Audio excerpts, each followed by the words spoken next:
ये वीडियो प्रधानमंत्री formalisation of micro food processing enterprise PMFME scheme के तहत सलाहियत साजी जुज्म के दौर पर तैयार किया गया है।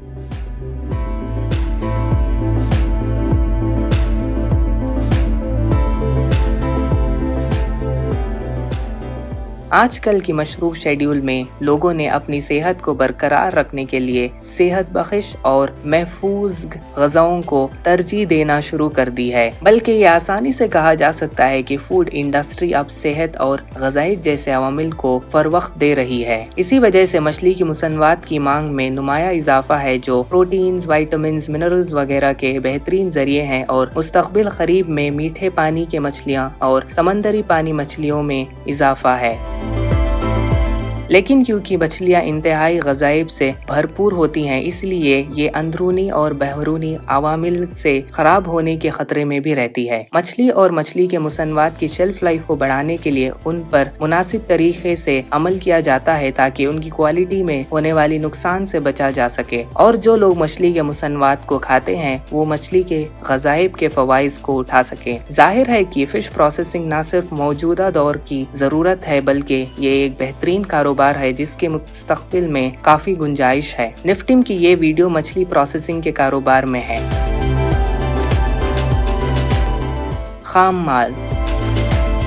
मछली प्रोसेसिंग के कारोबार में आपको जरूरत होगी मछली, मसाले, तेल और पैकेजिंग मटेरियल, मशीनें और सामान।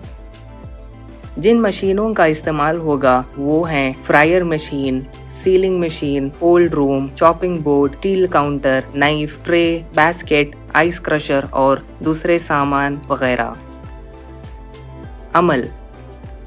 इस कारोबार को शुरू करने के लिए सबसे पहले खाम माल को जमा करके इनटेक सेक्शन में डाला जाता है और कच्ची मछलियों को महफूज जगह में रखा जाता है। उसके बाद बोर्ड इन मछलियों की खाल और हड्डियां अलग करते हैं, जिसे डीबोनिंग या फिलेटिंग कहते हैं। इसके साथ साथ मछलियों को धोया जाता है ताकि सारी नाजाज निकल जाए। अब उन मछलियों को बर्फ में महफूज किया जाता है, जिसके बाद इन मछलियों के मुसन्नवात जरूरत के मुताबिक काटा जाता है। इसके बाद अमलगमेशन या मैरिनेशन के अमल शुरू किया जाता है, जहां ये मछलियां मसालों के साथ अच्छी तरह से मिलाया जाता है। अब ये मैरिनेटेड मछलियाँ फ्रायर की मदद से तले जाते हैं। उसके बाद उन तले हुए मछलियों की मुसन्नवात को तैयार किया जाता है। पैकेजिंग के बाद उन्हें -40 डिग्री सेल्सियस में ठंडा किया जाता है और मार्केट की ज़रूरत के मुताबिक बेचा जाता है। अमल का खुलासा। सबसे पहले खाम माल को जमा किया जाता है। उसके बाद हड्डियां और खाल को अलग किया जाता है। इन्हें धोने के बाद ठंडा करके ज़रूरत के मुताबिक इनकी मुसन्नवात को बनाया जाता है। उसके बाद इन्हें मसालों में मिक्स करके काटा जाता है और तला जाता है। आखिर में पैकेजिंग के बाद इन मसालेदार मछलियों को बर्फ में खाम में ठंडा करके मार्केट की ज़रूरत के मुताबिक बेचा जाता है। अफरादी कुव्वत। इस कारोबार को शुरू करने के लिए 8 से 10 अफरादों की ज़रूरत होगी। सरमायाकारी और मुनाफा। मछली प्रोसेसिंग के कारोबार को करीब 15 से 20 लाख तक के मशीनों के साथ शुरू किया जा सकता है, जो 18 से 20% मुनाफा देगा। FSSAI regulation.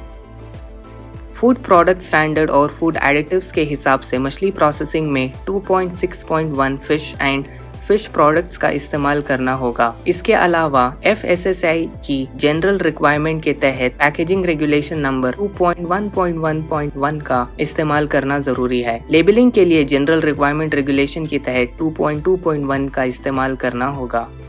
National food technology entrepreneurship and management institute NIFTEM ministry of food processing industry Bharat हुकूमत की तहत फूड प्रोसेसिंग और मैनेजमेंट के शिबे में तहकीक और तालीम का मरकज़ है। तालीमी और तहकीक के इदारे छोटे और दरमियाने दर्जे के कारोबारी इदारों की मदद के लिए भी काम कर रहे हैं। Ministry of food processing industries Bharat हुकूमत में वज़ीर आज़म की micro food enterprise upgradation scheme PMFME शुरू की है। फूड प्रोसेसिंग इंडस्ट्रीज की वजारत की ये कोशिश है कि ताजिरों की मदद के लिए वो मुख्तलिफ स्कीमों के हवाले से कारोबारियों के लिए मदद फ्राहम करती है। PMFME स्कीम के तहत माइक्रो फूड प्रोसेसिंग एंटरप्राइजेस जो अपने एंटरप्राइज को फरोख्त देने के मंसूबे में 35% का क्रेडिट कैपिटल सब्सिडी ले सकते हैं। ज़्यादा से ज़्यादा सब्सिडी फ़ी एंटरप्राइज 10 लाख रुपए तक हो सकती है। फ़ायदा उठाने वाले उनका ताउन कम से कम 10% होना चाहिए और बैंक से बाकी का कर्जा भी होना चाहिए। ये scheme FPOs, SHGs, producer cooperatives को 35% मंसूब ग्रांट्स के साथ पूरी वैल्यू चेन के साथ मदद फ्राहम करेगी।